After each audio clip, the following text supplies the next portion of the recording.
राजे समरजित घाटगे यांनी आज खऱ्या अर्थानं पुन्हा एकदा घर वापसी केलेली आहे. घर वापसी केल्यानंतर त्यांच्या भावना काय आहेत आपण जाणून घेणार आहोत. अभिनंदन, तुमचं पुन्हा घरात प्रवेश केलेला आहे, काय भावना आहे? परत पक्षामध्ये मला याची संधी मिळते आणि ज्या तऱ्हेने पक्षाने आज जो प्रवेश घेतला, ज्या तऱ्हेने पक्षाने जो मान सन्मान दिला, हे माझ्यासाठी फार महत्वाची गोष्ट आहे आणि त्यासाठी मी त्यांचे आभारी आहे. हसन मुश्रीफांसोबत जे काही गोष्टी घडल्या होत्या आणि त्यामुळे तुम्ही खऱ्या अर्थानं पक्षापासून दूर झालात, सगळ्या गोष्टी आलबेल आहे आता सगळं.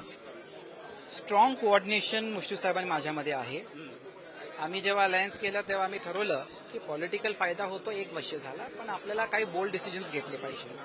आता तुम्ही कागल नगरपालिकेमध्ये बघा, जिल्हा परिषदमध्ये बघा आणि जिल्ह्यामध्ये बघा, बोल्ड डिसिजन्स आम्ही घ्यायला सुरू केलेले आहेत.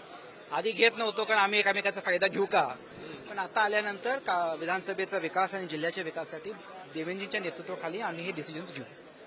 खरं तर आता एकत्र काम करा, कारण महायुतीमध्ये आहेत, ते देखील महायुतीमध्ये आहेत, तुम्ही देखील महायुती भाजपचा एक आता पार्ट झालेला आहात. एकत्र काम दिसणार आम्हाला कोल्हापूरमध्ये. ऑलरेडी सुरू झाले नोव्हेंबरपासून, त्याच्यामुळे मला काय अडचण वाटत नाही आणि ते काम चांगलं दिसेल आपल्याला पुढे. 2029ला काय आहे नेमका विचार? जे देवेंद्रजी ठरवतील ते. अर्थात देवेंद्रजींसोबत काय बोलणं झालं, म्हणजे पक्षात प्रवेश करण्याआधी काही बोलणं झालं का? काही मी काय प्रत्येक आठवड्यात देवेंद्रजींना भेटतो ना, आणि मी प्रत्येक आठवड्यात भेटलो म्हणून तुम्ही 1 वर्षापासून ब्रेकिंग न्यूज माझी करत आलाय, त्याच्यामुळे मी काय वेगळं काय देवेंद्रजींना भेटायची गरज नाहीये. हे झाल्यानंतर मी त्यांची वेळ घेऊन त्यांना भेटणार आहे आणि त्याच्या आधीही आम्ही ठरवलं होतं की हे प्रवेश करून नंतर त्यांना भेटायला मी वेळ घेऊन वर्षा बंगल्यावर जाईन.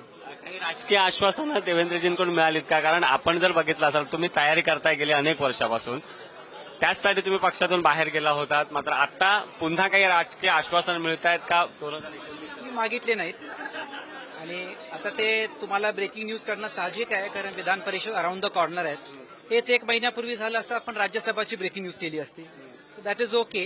कुठलाही शब्द दिला नाही. मी कार्यकर्त्यांना आता सांगतोय की now let us work long term. आणि माझं वैयक्तिक जे काही राजकीय भवितव्य आहे, मी देवेंद्रजी, चंद्रकांत दादा आणि रवींद्र चव्हाणच्या हाती सोपवलेलं आहे. अनेक वर्ष काम केलं होतं भाजपमध्ये, मधला काळ जर सोडला, आता पुन्हा एकदा पक्षामध्ये काम करणारा प्रदेशाध्यक्ष रवींद्र चव्हाण आहेत. किती आव्हानं असणार आता पुन्हा येत्या काळात भविष्यात? हे आता धनंजय माडिक साहेबांच्या नेतृत्वाखाली भाजपमध्ये जिल्ह्यात चांगले प्रवेश झालेले आहेत.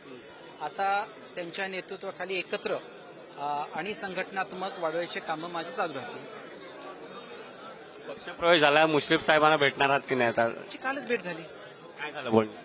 हे त्यांना मी ऑलरेडी सांगितलं होतं ना, आमची कामानिमित्ताने भेट होत राहतात ना. असं काय ते काय, आम्ही परवाच एकत्र कार्यक्रमाला होतो. सो असं काय वेगळं भेटायची गरज नाहीये.